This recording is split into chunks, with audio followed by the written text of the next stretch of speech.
मी प्रियंका लाठी. आपण पाहताय न्यूज 18 लोकमत. बातमीपत्राच्या सुरुवातीलाच एक मोठी बातमी समोर येते आहे. साताऱ्यातील फलटण इथल्या आत्महत्या प्रकरणावर काँग्रेस नेते राहुल गांधींनी ट्विट केलंय. ही आत्महत्या नसून संस्थात्मक हत्या असल्याचा खळबळजनक आरोप त्यांनी केलाय. त्यांनी या प्रकरणी भाजपवर निशाणा साधत महिला डॉक्टरच्या आत्महत्या प्रकरणामध्ये जी लढाई सुरू आहे त्यामध्ये काँग्रेस पक्ष कुटुंबियांसोबत असल्याचं स्पष्ट केलंय. महिला डॉक्टरने बलात्कार, मानसिक आणि शारीरिक त्रासाला कंटाळून आत्महत्या केली. कोणत्याही सभ्य समाजासाठी ही घटना त्रासदायक आहे. एक चांगली डॉक्टर जी दुसऱ्यांच्या दुःखात मदतीला धावून जात होती. भ्रष्ट सत्ता आणि प्रशासनातील दोषींनी तिचा छळ केलाय. जनतेच्या रक्षणाची ज्याच्यावर जबाबदारी होती त्यानेच या निरागस मुलीवर अत्याचार केला, तिचं शोषण केला. तर सत्ताचं संरक्षण असल्याने आणि त्या विचारधारेने तिचा जीव घेतल्याचं हे उदाहरण आहे. ही आत्महत्या नाही तर संस्थात्मक हत्या आहे. जेव्हा सत्ता गुन्हेगारांच्या पाठीशी उभी राहते तेव्हा त्यांच्याकडून न्यायाची अपेक्षा तरी कशी करणार, असा सवाल राहुल गांधी यांनी उपस्थित केला. आपण बोलूयात आपले प्रतिनिधी प्रशांत लीला रामदास यांच्यासोबत. प्रशांत, या सगळ्या फलटणच्या प्रकरणामध्ये काँग्रेस नेते राहुल गांधींनी देखील आता उडी घेतली आहे आणि देश पातळीवर हे सगळं प्रकरण गेलंय. बरोबर आहे. राष्ट्रीय स्तरावरती प्रकरण पुढे आलेलं आहे. डॉक्टर संपदा मुंडे यांचा मृत्यू हा भाजपच्या सरकारी अमावरी आणि संवेदनशील अन्यायकारी चेहऱ्याची उघड असा थेट आरोप त्यांनी म्हटलेला आहे.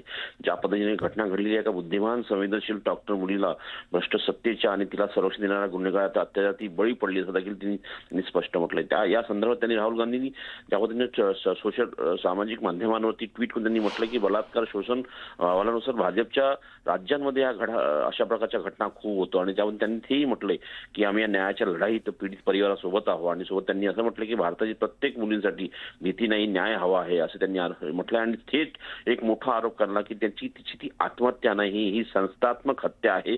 सत्ता जर गुन्हेगाराची ढाल बनली असेल तर न्याय अपेक्षा कोणाकडून करायची, असाही थेट सवाल राहुल गांधी आपल्या ट्विटच्या माध्यमातून केलेला आहे. निश्चितच प्रशांत, धन्यवाद आपण दिलेल्या माहितीसाठी.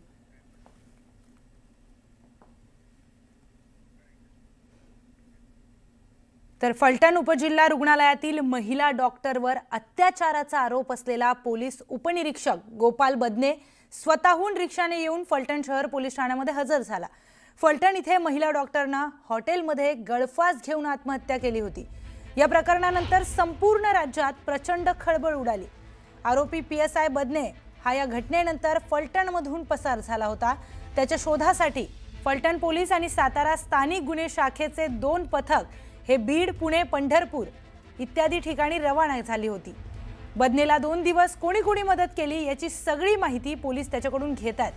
पण आता PSI बदनेच्या चौकशीतून या प्रकरणातील आणखी वस्तुस्थिती जी काही आहे, माहिती आहे, ती समोर येऊ शकते.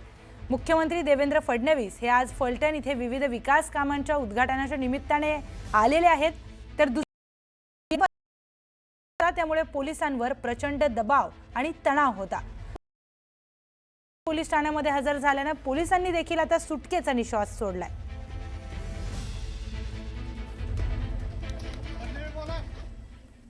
फलटण प्रकरणामध्ये एक मोठी ब्रेकिंग न्यूज समोर येते. PSI गोपाल बदने हा 2 दिवसांनंतर पोलिसांना शरण आलाय. या 2 दिवसामध्ये बदने पंढरपूरहून सोलापूर मग बीडला घरी जाऊन आला.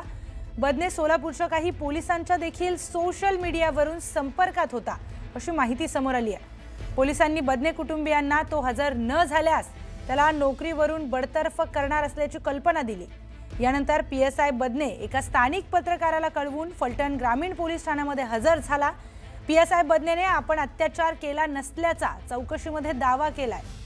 मात्र संबंधित डॉक्टर बरोबर काय संबंध होते हे तो सांगत नसल्याची माहिती पोलीस सूत्रांकडून मिळाली.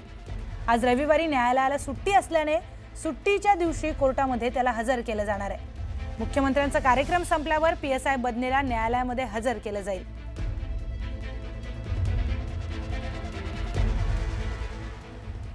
तर बदने पोलिसांना शरण आलाय. या सगळी जी काही घटना घडली आहे ती ग्राफिक्सच्या माध्यमातून आपण समजून घेऊयात.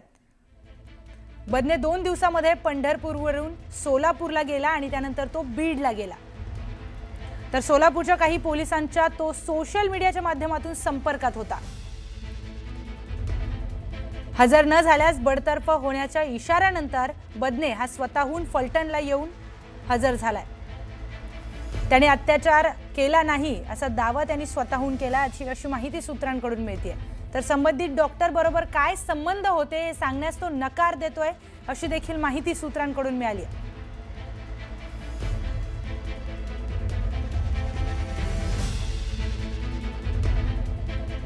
तर खासदार प्रणिती शिंदेंनी आत्महत्या केलेल्या डॉक्टर महिलेच्या कुटुंबियांची भेट घेतली आहे. पीडित कुटुंबियांच्या भेटीसाठी खासदार प्रणिती शिंदे आणि त्यांच्यासह काँग्रेस पदाधिकारी हे वडवणी तालुक्यातील मूळगावी पोहोचले आणि त्यानंतर त्यांनी कुटुंबाची सांत्वनपर भेट घेतली आहे.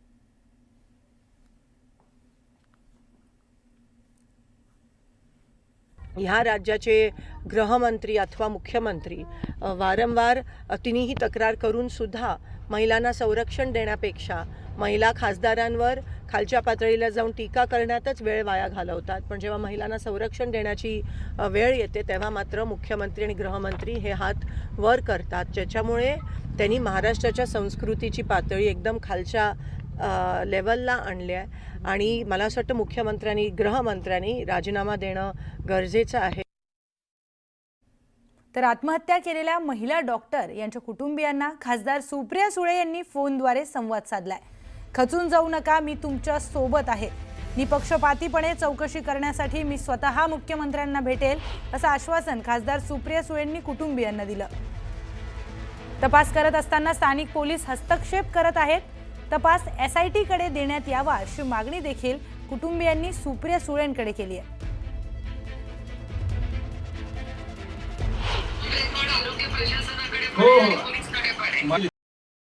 कोच आहे DYSP कडे दिलेली आहे, आरोग्य विभागात पण तिने जॉब दिलेला आहे. तिच्या भावाकडे भाऊ डॉक्टरच आहे तिचा.